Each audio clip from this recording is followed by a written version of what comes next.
conducen a la congestión pulmonar y sistémica, y al aumento de la resistencia vascular periférica. Las limitaciones funcionales que va impidiendo repercuten desfavorablemente sobre la capacidad productiva de los afectados. Bueno, tenemos que la acumulación de la sangre que entra al lado izquierdo del corazón produce congestión en los pulmones y esto afecta en la dificultad respiratoria. La acumulación de la sangre que entra al lado derecho del corazón produce congestión y acumulación de líquido en diversas partes del organismo, como lo es el hígado, las piernas y los pulmones. Por lo general, la insuficiencia cardíaca afecta a cierto grado a ambos lados del corazón, pero siempre afecta más a un lado que al otro. Y aquí se describe como insuficiencia cardíaca derecha o insuficiencia cardíaca izquierda. Por difusión sistólica, que viene siendo la izquierda, hace referencia a un síndrome clínico caracterizado por síntomas y signos de la insuficiencia cardíaca en el contexto de una enfermedad estructural cardíaca que provoca una disminución de la función contráctil del ventrículo izquierdo, lo que ocasiona una disminución del gasto cardíaco. Cuando es por difusión diastólica, o sea derecha, hace referencia a cualquier alteración de la relajación mecánica de la aurícula derecha, consecuencia de una disfunción a nivel celular. Bueno.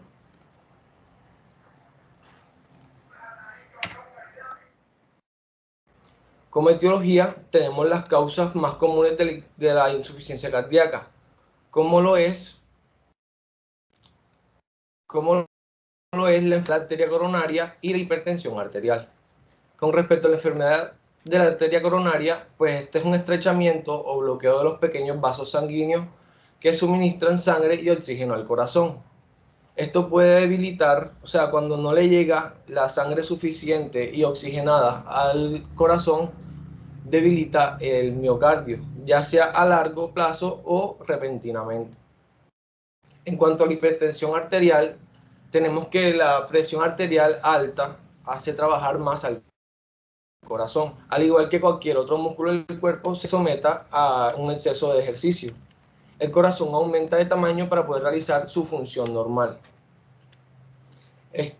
Bueno, cuanto más grande sea el corazón, más sangre rica en oxígeno necesita, pero menos podrá mantener una circulación adecuada. A consecuencia de esta situación, la persona afectada se va a sentir débil y no va a poder realizar ejercicios como las actividades físicas, como mencioné anteriormente. Bueno, además de estas causas, tenemos también valvulopatías, hipertrofia del ventrículo izquierdo. Bueno, en cuanto a las valvulopatías, se sabe que aquí va a haber como una estenosis y por ende una deficiencia de estas válvulas del corazón. ¿Esto cómo afecta? Pues esto altera el paso de la sangre entre las mismas cavidades del corazón. La obesidad sabemos que es la acumulación de placas de ateroma en los grandes vasos, lo que causa una hipertensión y dificulta la circulación de la sangre. Bueno, en cuanto a la fisiopatología, vamos a tener las alteraciones cardiovasculares, como lo son las miocardiopatías dilatadas, cardiopatía isquémica, valvulopatías, hipertensión y otras. Bueno, entonces con miocardiopatía dilatada tenemos que es la dilatación y disfunción sistólica. ¿Esto por qué? Por el estiramiento del músculo cardíaco. Cardiopatía isquémica son las aterosclerosis como taponamiento por placas de ateroma de las arterias coronarias. Esto disminuye pues la irrigación del corazón ocasionando una necrosis, o sea, una disfunción del área que se encuentra necrótica. Valvulopatías, que ya se las mencioné anteriormente, y la hipertensión sabemos que afecta directamente al corazón. Bueno, esto afecta la precarga, poscarga. Bueno, tenemos que precarga es la longitud del ventrículo al inicio de cada contracción. La poscarga es la resistencia contra la que el ventrículo debe enfrentarse para poder expulsar la sangre hacia los grandes vasos sanguíneos como lo es la arteria aorta principalmente. Esta carga no puede estar muy aumentada para que el ventrículo pueda eyectar la sangre de manera adecuada. Y tenemos la remodelación ventricular, que es la expresión genómica que resulta en cambios moleculares, celulares e intersticiales que se manifiestan clínicamente como cambios de tamaño, la forma y la función del corazón luego de una injuria. Bueno, esto causa una hipovolemia, que sabemos que es la disminución del volumen total de la sangre que circula por todo el cuerpo. ¿Esto por qué? Bueno, esto es debido a una disminución del gasto cardíaco. Tenemos que también causa una disnea, que es la dificultad respiratoria, y esta se debe pues al acúmulo de los líquidos en los pulmones. La fatiga, que es el cansancio fácil y la debilidad muscular, pues esta ocurre como consecuencia de la disminución del gasto cardíaco, lo que disminuye la perfusión para los músculos. La diaforesis, que es la sudoración abundante, se debe a la disminución del gasto cardíaco como hipoperfusión periférica. El edema, que bien sabemos que es la hinchazón, bueno, esta es causada por el exceso de líquido atrapado en los tejidos del cuerpo en el intersticio. El aumento de la micción, como es el aumento de la filtración glomerular y por ende pues aumenta la frecuencia de la orina. La ascitis, que es la inflamación abdominal, debido al crecimiento de los órganos que retienen el líquido.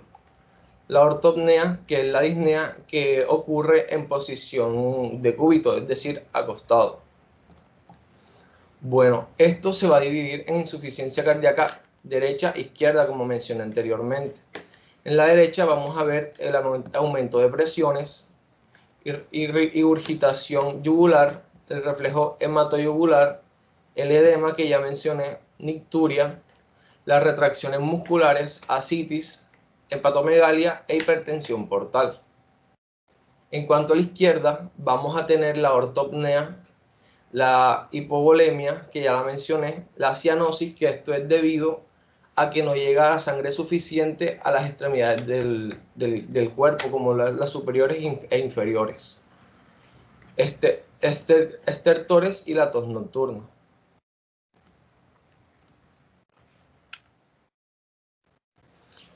Bueno, estos son los estadios de la insuficiencia cardíaca. Se dividen en A, B, C y D.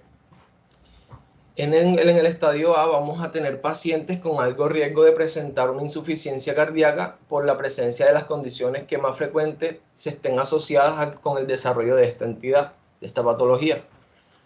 Los pacientes no presentan anomalía estructural o funcional identificada del pericardio o del miocardio. Unos ejemplos, como ejemplos tenemos la hipertensión arterial, la diabetes mellitus, las enfermedades coronarias y antecedentes personales de fiebre reumática. En el estadio B vamos a tener pacientes que han desarrollado cardiopatías estructurales que están fuertemente asociadas con el desarrollo de esta patología, pero que nunca han presentado síntomas o signos de afección. Como ejemplo tenemos la valvulopatía asintomática, la dilatación del ventrículo izquierdo y el infarto agudo del miocardio previo. En estadio C vamos a tener ya pacientes con antecedentes o sistemas actuales de insuficiencia cardíaca asociados con cardiopatías estructural y subyacentes. Si nos damos cuenta, ya esto es muy diferente al estadio A, porque va empeorando. Aquí como ejemplo ya vamos a tener la disnea o fatiga debidas a disfunción sistólica del ventrículo izquierdo. Y en el estadio D vamos a tener ya pacientes con la cardiopatía estructural avanzada y síntomas graves de esta patología, en reposo a pesar del tratamiento médico máximo y que requieren intervenciones especiales. Ya aquí vamos a ver los pacientes que son internados con frecuencia y a quienes no se les puede dar de alta con seguridad. Pacientes ambulatorios que requieren soporte intravenoso continuo para aliviar los síntomas o soporte mecánico circulatorio. Bueno, en cuanto a la anamnesis y las manifestaciones clínicas, tenemos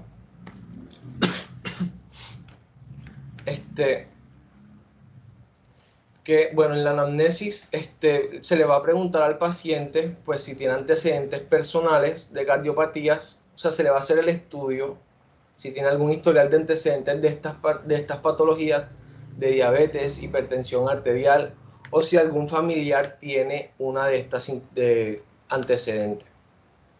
Las manifestaciones clínicas son la disnea, principalmente, pues se presenta como consecuencia del aumento de la presión venocapilar pulmonar, como ya mencioné anteriormente.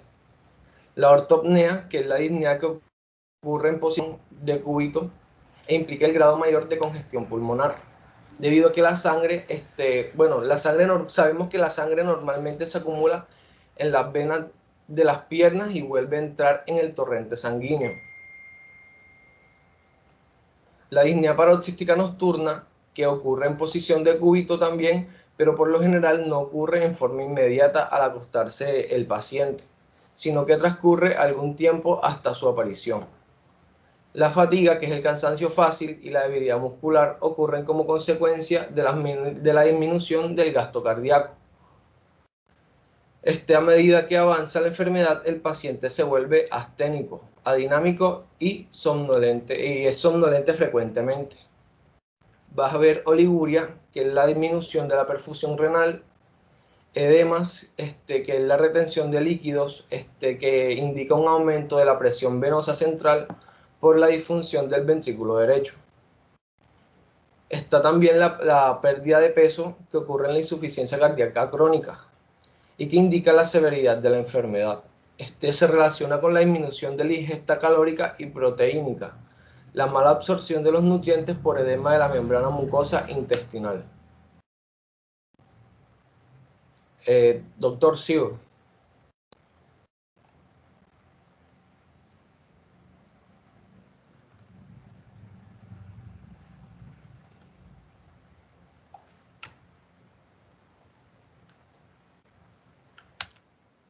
Bueno, en el examen físico vamos a tener la inspección. Ya dijo que funcionara yo. A ver.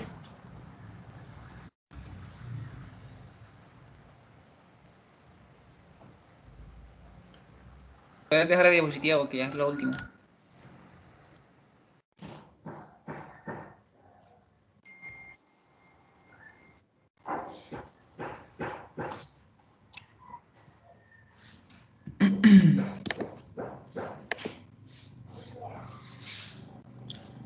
Bueno, en cuanto al examen físico, vamos a encontrar primeramente a un paciente, a nivel de la inspección, un paciente optopnoico.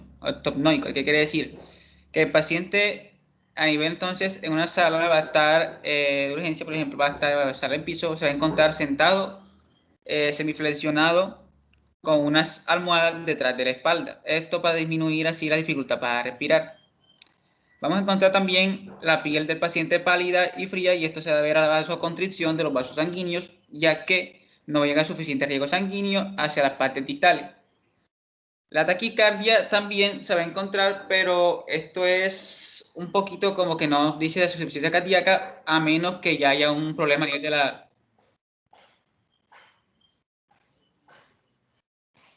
Señor.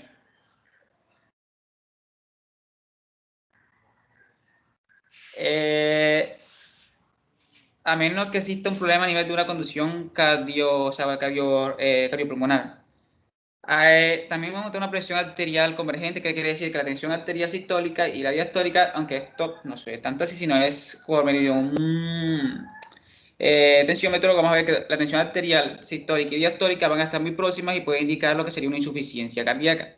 Vamos a encontrar un paciente caquéxico, ya que indica que una evolución de una larga data de su enfermedad y va a ser de muy mal pronóstico. También una respiración a nivel laboriosa, es decir, que va a tener una dificultad para respirar mayor, y va a haber aumento de la frecuencia de esta respiración.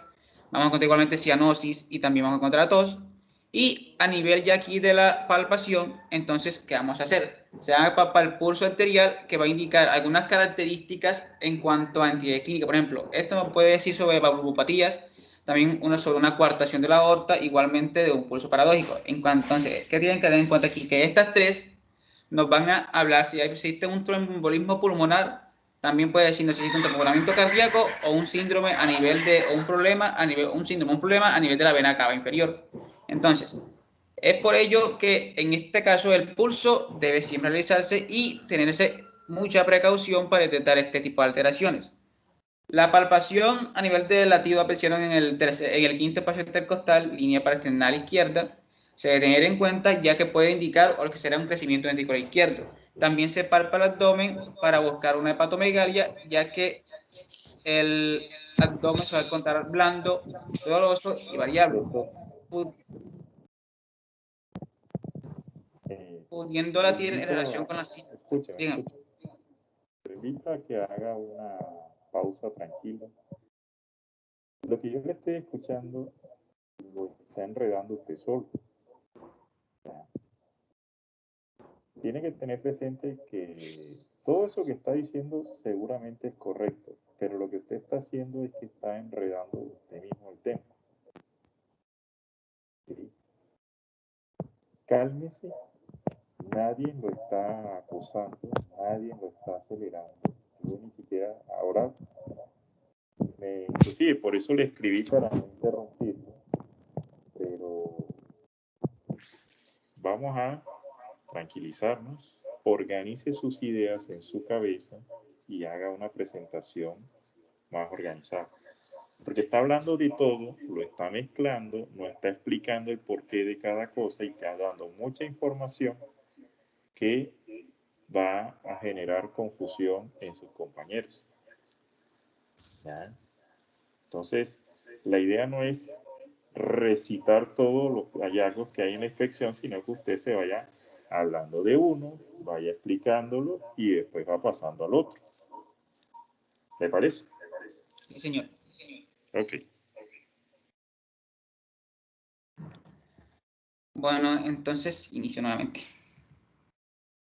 Bueno, en cuanto a la posición, tenemos un paciente en posición de obstopnea. ¿Qué quiere decir? Que el paciente, esto es de impresión, claro, entonces la paciente va a estar un poquito semiflexionado hacia adelante y con unas almohadas detrás para disminuir así lo que sería la dificultad respiratoria. También vamos a encontrar un paciente que va a presentar la piel pálida y también la piel fría. Esto debido a la vasoconstricción de los vasos sanguíneos, ya que no va a llegar la suficiente sangre hacia esa parte o hacia la parte distal o de los miembros en este caso, o también en otras zonas, y va a presentarse lo que sería esta coloración pálida. En cuanto, vamos a observar también al paciente en este caso, respirando laboriosamente. Es decir, que vamos a encontrarlo con una dificultad respiratoria con un aumento de su frecuencia, es decir, que va a estar respirando muy deprisa, rápido y va a estar como ahogándose. Igualmente vamos a observar lo que sería la cianosis y vamos a observar la tos. La cianosis debido a la irrigación sanguínea, que esta sería deficiente a nivel de las partes distales, ya que el riego sanguíneo no sería tal o la demanda de oxígeno sería tal que en la parte distal solo se observaría entonces esta coloración azulada debido a que no habría una buena nutrición de los tejidos. En cuanto a la palpación, vamos a observar lo que sería entonces algunas características como la toma de los pulsos. Es decir, ¿por qué? Porque eso puede indicarnos si hay una existencia, por ejemplo, de un tromboembolismo pulmonar o también un taponamiento cardíaco o a nivel un problema a nivel de la vena cava inferior. Entonces, esto lo hacemos por medio a nivel de los pulsos, como sería, por ejemplo, en este caso, mayormente a nivel del pulso carotídeo. Y vamos a ver también a nivel del pulso apexiano o la palpación del latido apexiano, ya que esto nos puede indicar si hay un crecimiento ventricular izquierdo. ¿Por qué?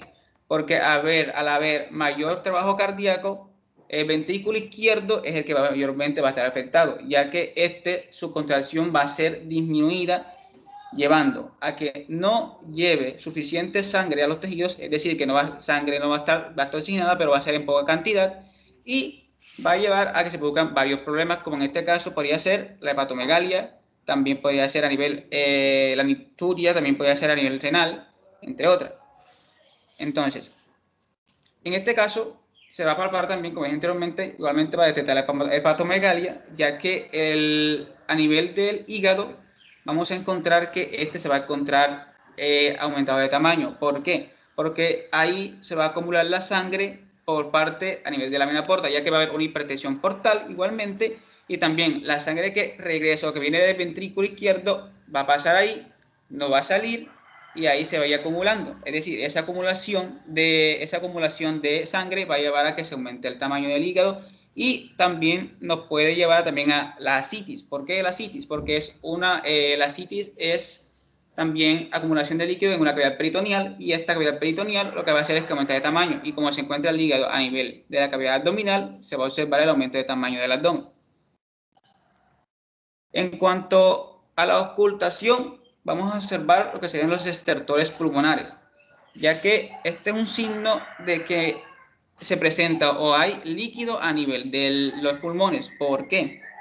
Porque al ir o a disminuir el gasto cardíaco, lo que va a hacer es que la sangre va a ir deficiente hacia los pulmones, estas no van a nutrirse o no van a oxigenar adecuadamente, y lo que va a hacer es que va a haber aquí, por ejemplo, lo que serían los capilares, una extravasación. ¿Qué quiere decir? Que se va a salir la sangre de los capilares y esto va a acumularse en el intersticio, causando que haya acúmulo de líquido. También se mira lo que sería la auscultación cardíaca, sería el ritmo de galope, que esto para ver si hay presencia de ruidos agregados.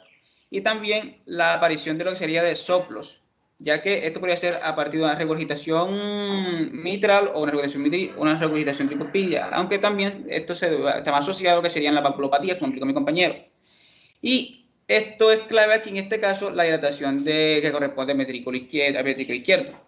En cuanto, en cuanto a la percusión, pues diría que se tendría en cuenta más a nivel del hígado, ya que por lo general se encuentra un sonido mate. Y en los pulmones también se encuentra un sonido timpánico, pero en este caso, como está lleno de líquido, se va a encontrar un sonido mate. En cuanto al hígado, será un poquito submate, ya que va a haber una acumulación de líquido. Listo, profe.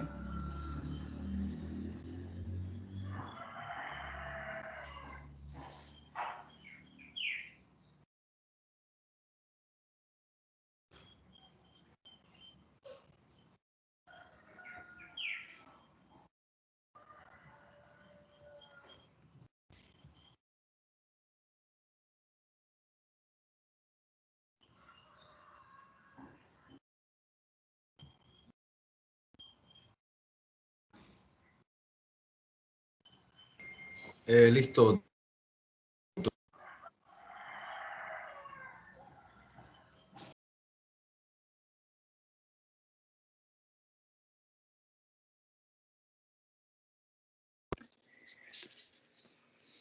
Bueno,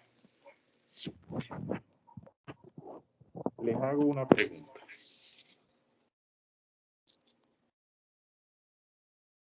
¿Cuáles son los tres principales determinantes del desarrollo de una insuficiencia cardíaca?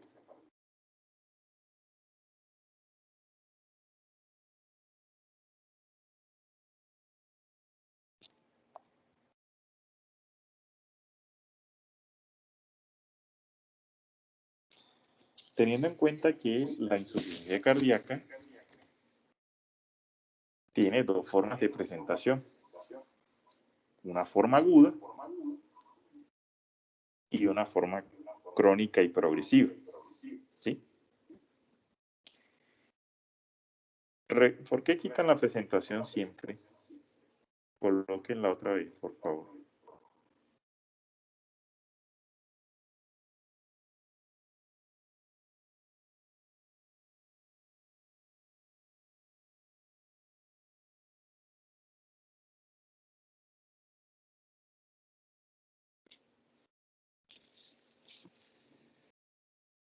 Vayamos a la diapositiva donde está la fisiopatología, la número 4.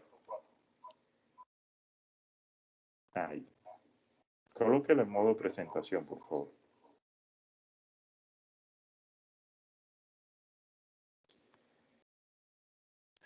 Bien.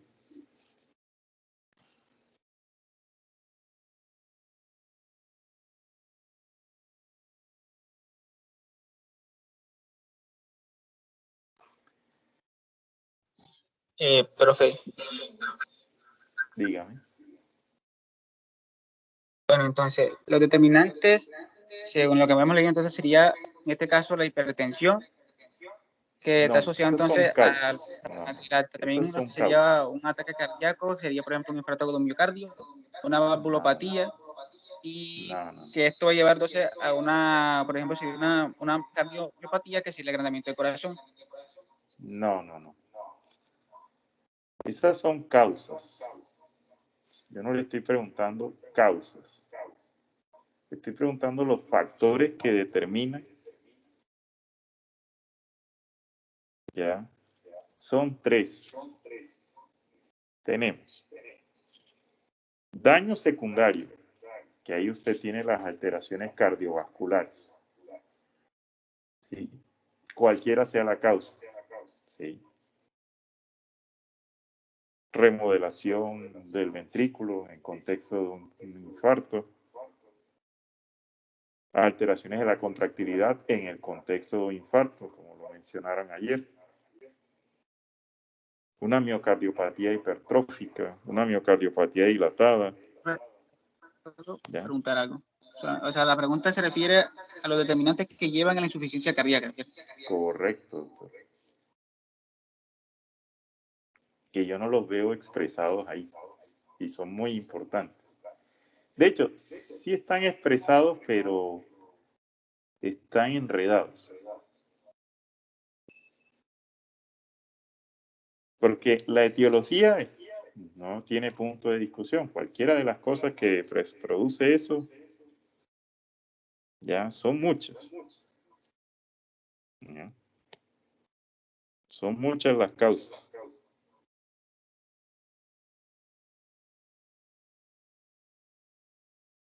Podemos tardarnos acá toda la mañana hablando de los precipitantes de una insuficiencia cardíaca. No es la idea. ¿Ya? Pero ya sabemos que dentro de la fisiopatología,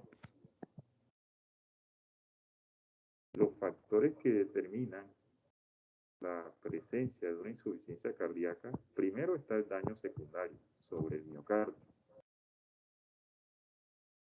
Segundo está la actividad de neurohormonas, que ustedes lo tienen ahí como mecanismos compensadores, ¿ya?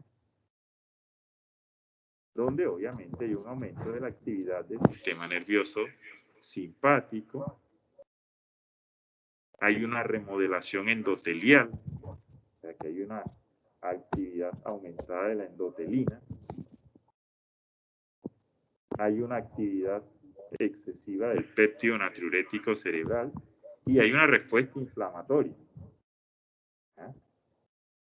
Que va de la mano con liberación de citoquinas proinflamatorias y hay obviamente una respuesta endotelial a todos estos estímulos, ¿ya? Que también lleva una respuesta inflamatoria por los dos lados. Y esto va haciendo que la falla cardíaca vaya progresando. Que ahí tienen las cosas, pero además es que yo les pregunto a ustedes, todo lo que acabo de decir está ahí escrito. ¿Ya? Después de eso, en el momento en que un paciente se ve sometido a un factor estresante que aumenta la demanda metabólica de ese paciente, cualquiera sea la causa, desde una cirugía, desde un estado anémico, desde un proceso infeccioso, desde el abuso del alcohol, desde una transgresión alimentaria, desde la suspensión de los medicamentos, ¿ya? Un evento cerebrovascular. Esos factores precipitantes que aumentan la demanda metabólica del organismo genera una respuesta en el paciente, ¿sí? ¿Y cuál es esa respuesta que tiene el paciente? La primera es aumentar el gasto cardíaco, porque miren, ustedes tienen ahí que cuando se afecta la función de bomba del miocardio, hay disminución del gasto cardíaco. Entonces, una de las primeras respuestas que hay es una hiperactividad adrenérgica, un estímulo sobre la corteza suprarrenal para que se aumente la producción de catecolaminas, para compensar aumentando la frecuencia cardíaca, que es uno de los determinantes del gasto cardíaco, porque es posible que si el paciente tiene una insuficiencia cardíaca con caída del gasto cardíaco, va a disminuir la precarga. Y si el paciente tiene una crisis hipertensiva, va a aumentar la poscarga. O si el paciente tiene una miocardiopatía dilatada, se va a afectar la contractilidad del miocardio. La única respuesta inicial es el aumento de la frecuencia cardíaca, ¿sí? En respuesta a esa caída del gasto cardíaco. Denme un segundo. Diga. Despierta combativo.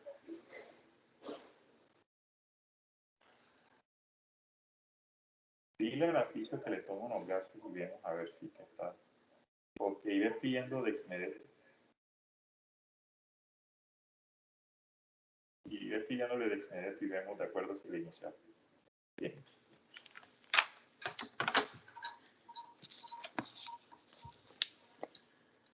Entonces, ese aumento de esa demanda metabólica en un miocardio que ya tiene alteraciones estructurales por daño secundario,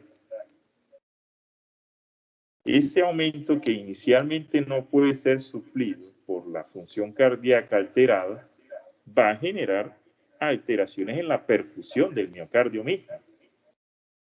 Acuérdense que las primeras ramas de la aorta son las coronarias. Entonces, si tenemos una caída del gasto cardíaco, se puede generar un sustrato isquémico en esa fibra miocárdica y eso puede generar más insuficiencia cardíaca porque va a generar más alteraciones en la contractilidad. Y acuérdense que se puede generar también un estrés parietal sobre la pared del endocardio, ¿sí? Y eso obviamente va a llevar a que en conjunto con la respuesta inflamatoria que se genera por activación de las citoquinas y una actividad neurohormonal, ¿ya? Va a generar que se produzca vasoconstricción periférica para tratar de aumentar el gasto cardíaco, aumentando la precarga sobre el ventrículo derecho.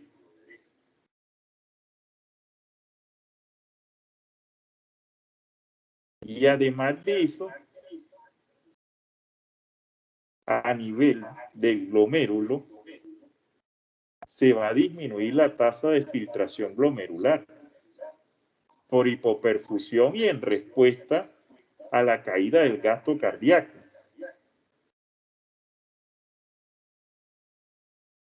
Y se va a generar una activación del sistema renina-angiotensina y aldosterona para aumentar más la reabsorción de sodio y agua. Y eso va a generar una hipervolemia para tratar de aumentar la precarga del ventrículo derecho. Pero tenemos un miocardio que está con alteraciones en la contractilidad y no va a poder manejar el volumen sanguíneo efectivo en ese momento, que está en una hipervolemia, y se va a generar alteraciones en la permeabilidad capilar que va a generar un tercer espacio por paso de líquido del espacio intravascular al líquido al espacio intersticial. Y a nivel alveolar se va a producir también una fuga alveolocapilar que también va a estar mediada por la respuesta inflamatoria generada por las citoquinas en respuesta neurohormonal. Y eso, a nivel local, o sea, a nivel pulmonar, va a producir un edema pulmonar. Y a nivel sistémico, porque se aumentan las presiones del ventrículo derecho, vamos a tener un aumento de la presión venosa central que se va a manifestar con la ingurgitación yugular, que se va a presentar por el aumento del reflujo hepatoyugular y se va a manifestar con la presencia de edema en miembros inferiores porque se va a producir una congestión en ese corazón derecho que no solamente va a producir el edema, sino que también va a generar hipertensión portal, aumento de la presión intrasinusoidal a nivel hepático, va a producir hepatomegalia dolorosa y esa hipertensión portal va a generar ascitis, o sea que va a haber extravasación hacia el espacio peritoneal.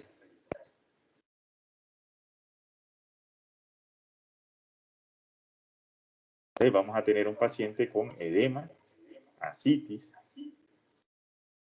hepatomegalia, todos los signos de falla cardíaca derecha.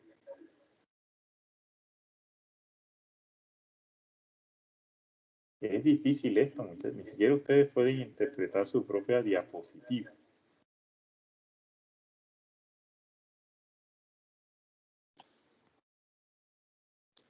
¿Ya?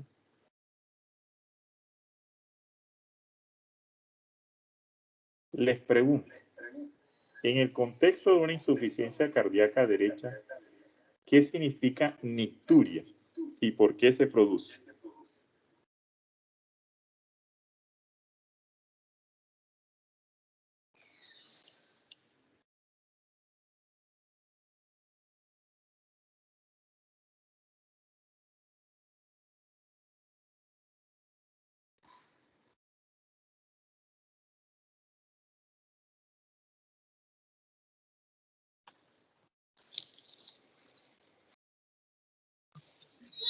Buscan rápidamente en Facebook.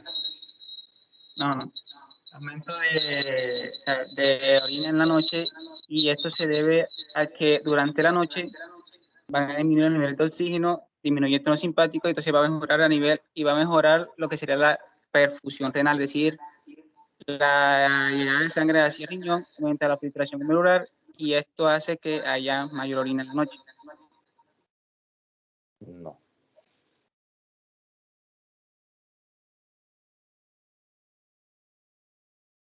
Nicturia es el aumento de la frecuencia y el volumen urinario durante la noche. Son dos cosas particulares que definen la nicturia. Y ocurre en la noche cuando el paciente está en decúbito, o sea, que está acostado y está dormido, es porque aumenta la reabsorción de los edemas. O sea que ocurre lo contrario a lo que yo les decía. Hay extravasación de líquido del espacio intersticial al espacio intravascular, que hay un aumento, hay una hipervolemia, hay un aumento de la precarga del ventrículo y de la aurícula derecha. Esto obviamente aumenta, al haber este aumento de la precarga de la aurícula derecha, porque aumenta el flujo sanguíneo de la cava inferior hacia la aurícula derecha, produce dilatación y aumento de las presiones de la aurícula derecha, y esto produce estímulo del péptido natriurético auricular. Y obviamente esto hace que haya un estímulo sobre el glomérulo a nivel de los túbulos contorneados y se aumente la excreción de agua para tratar de disminuir la hipervolemia que se genera por la reabsorción de los edemas durante la noche. Y esto aumenta la tasa de filtración glomerular y aumenta, obviamente, la excreción urinaria.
Si lo que tenemos son signos congestivos en el corazón izquierdo, ¿ya? La disnea se va a producir por la disminución del contenido arterial de oxígeno que está mediado por el gasto cardíaco principalmente, que como ustedes lo tienen arriba anotado, está disminuido. Hay unos quimiorreceptores y unos varoreceptores a nivel carotidio que detectan la disminución del contenido arterial de oxígeno, y esa disminución del contenido arterial de oxígeno se traduce en hipoxemia, y esa hipoxemia es detectada por estos varoreceptores, y esto envía una señal al centro respiratorio a nivel del tallo cerebral, del bulbo, en el núcleo neumotáxico del bulbo respiratorio, y esto aumenta la frecuencia respiratoria para tratar de aumentar ese contenido arterial de oxígeno, aumentando la saturación de oxígeno.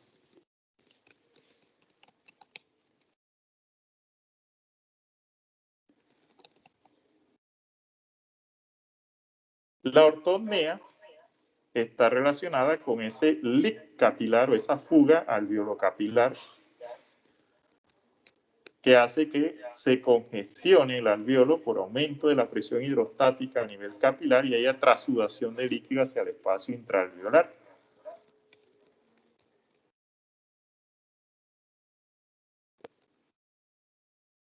La cianosis o la acrocianosis, dependiendo de lo que presente el paciente, va a estar relacionado con el trastorno en la perfusión tisular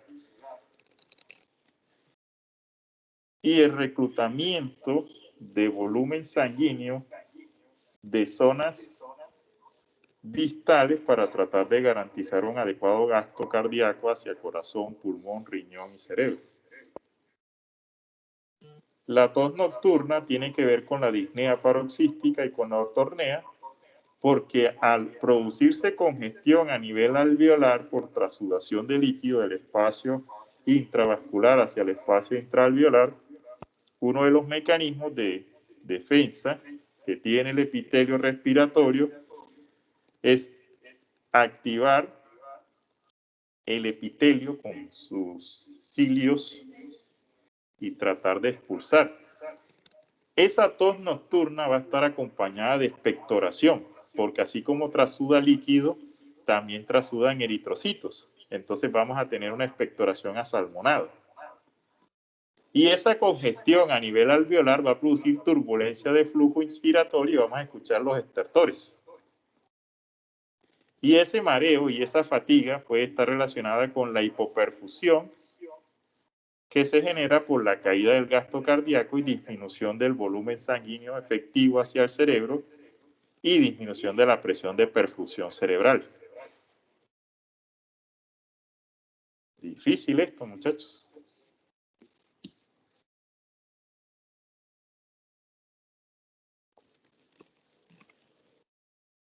¿Qué características tiene el pulso de un paciente con insuficiencia cardíaca?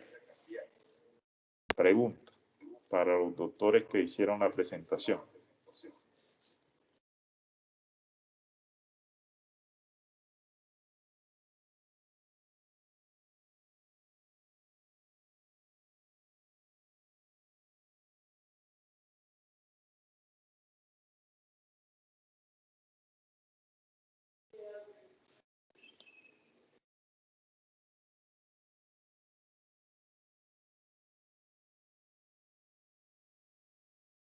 ¿No hay respuesta o no se escuchó la pregunta?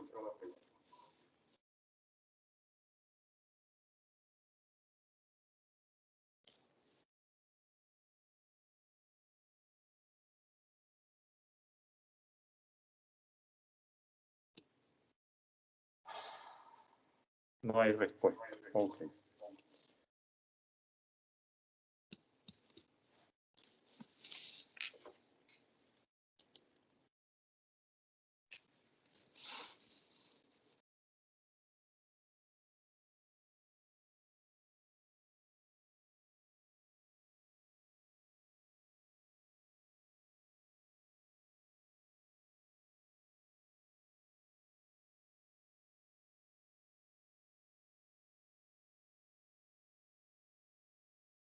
Avancen en las diapositivas.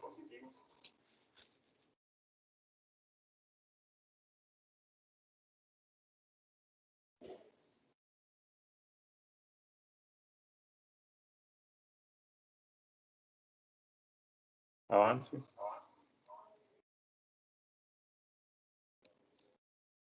Avance.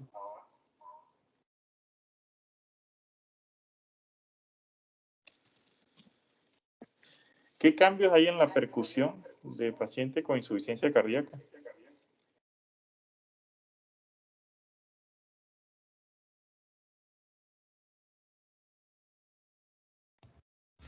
Percusión, bro.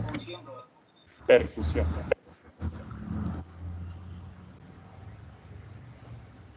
Aquí lo que vamos a encontrar es matidez en los pulmones si hay acumulación de líquido. Matidez en los pulmones y hay acumulación de líquido. ¿Cómo es eso, doctor? Explíqueme a ver.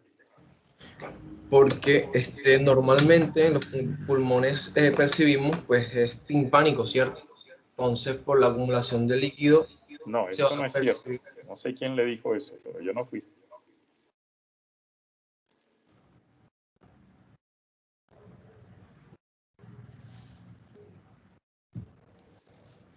El movimiento, el sonido timpánico, ¿por qué se produce?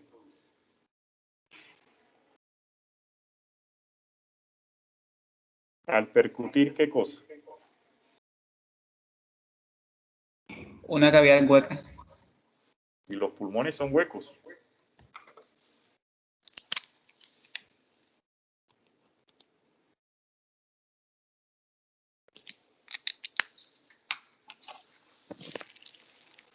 Que yo sepa, no, pero bueno.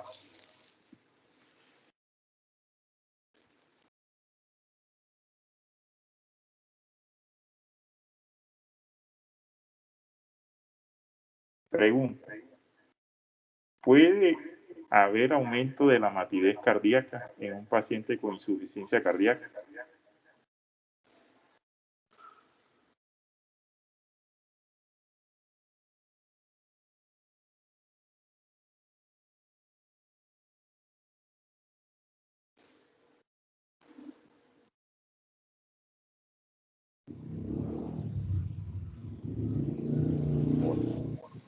Okay, sí, ojo, que debido a que el corazón al percutir igualmente cuando percutimos el corazón es un sonido mate. Y ahora una insuficiencia cardíaca lo que va es aumentar el grosor del miocardio. Pero yo me diría que sería el mismo sonido mate, aunque debido a que, o sea, de todos modos, igualmente el corazón es mate y no creo que aumente el sonido mate nuevamente. A ver, puede haber matidez en el contexto de un derrame pleural que se presente en insuficiencia cardíaca congestiva, o sea que hay matidez pulmonar en zona donde normalmente hay resonancia, que es el sonido de percusión de pulmón.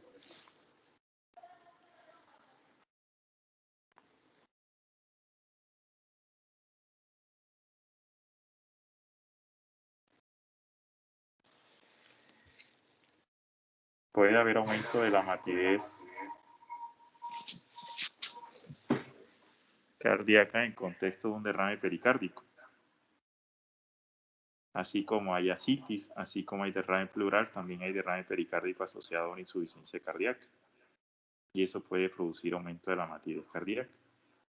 Además de que puede haber una miocardiopatía dilatada y puede aumentar la matidez cardíaca también.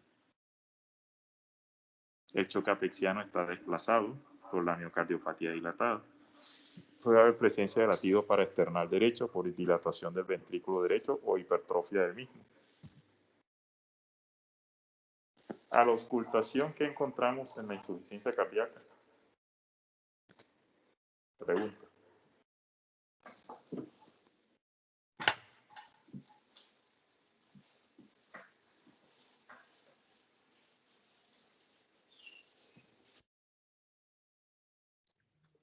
Tenemos lo que se llaman estertores pulmonares. Igualmente que encontraremos lo que sería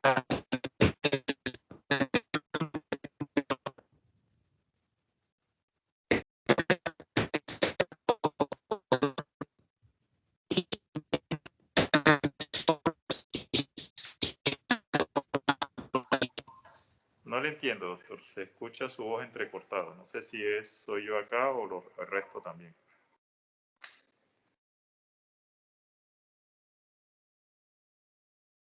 Ahora sí. Ahora sí. Ahora sí.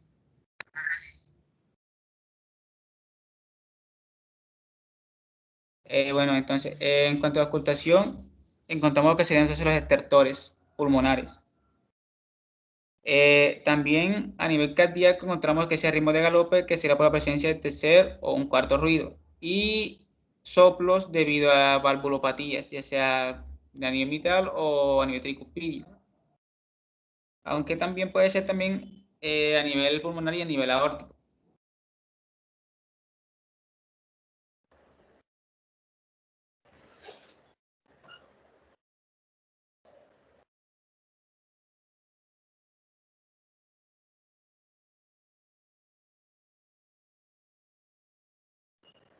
¿Por qué se produce ritmo de galope, doctor?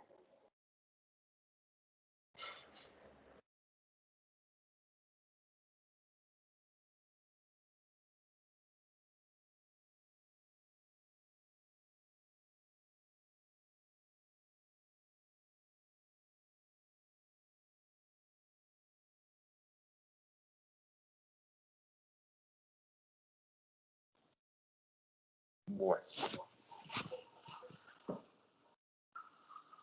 Otra presentación que no cumple el objetivo de la charla.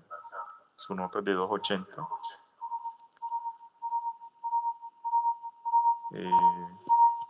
No sé qué pasa. Así que bueno, espero que los demás lo tengan en cuenta. Mañana es un tema que está muy relacionado con el del jueves. Dependiendo de la presentación mañana, es un preámbulo para la presentación del jueves. Así que, preguntas, dudas, aclaraciones.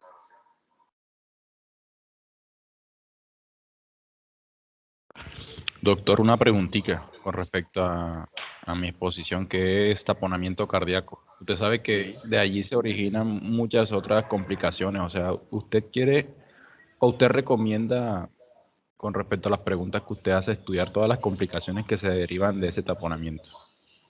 Yo le recomendaría eso, doctor. Que no Gracias, es doctor. nada difícil.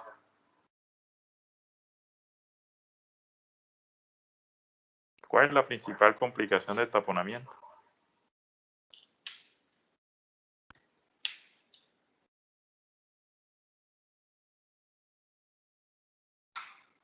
Doctor.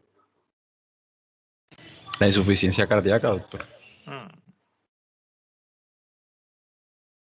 ¿Qué es lo más grave que le puede pasar a un paciente con taponamiento cardíaco?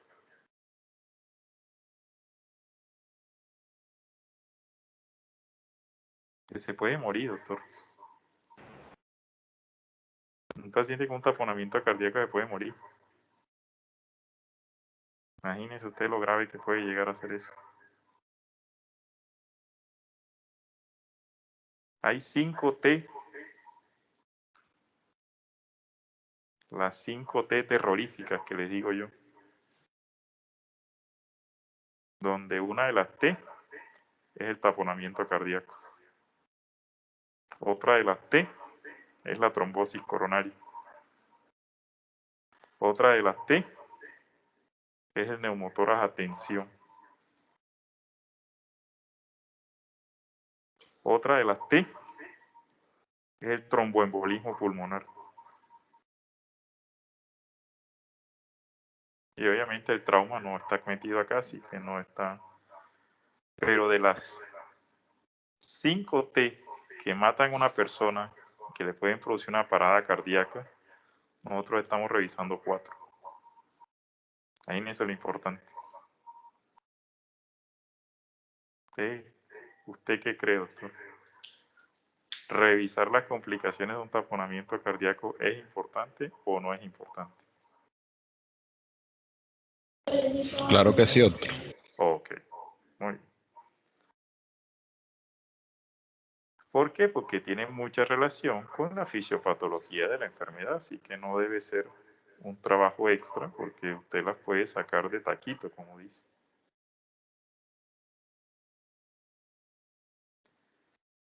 Bueno, ¿preguntas?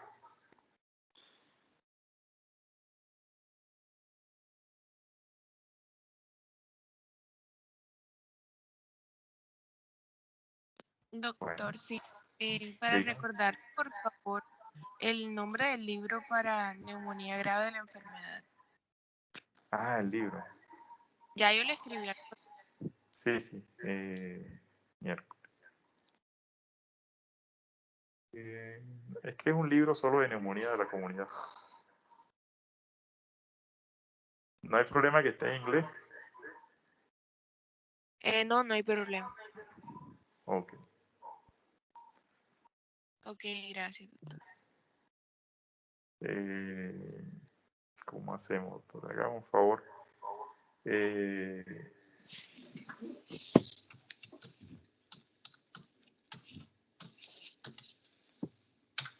Mándeme un mensaje de texto a ese número a las 8 de la noche.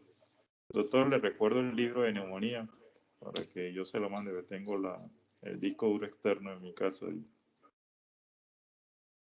para mandárselo al correo. Listo, yo le escribo a esa hora. Gracias. Si hay alguno otro que tiene, me escribe un mensaje de texto y busco la bibliografía para remitirse.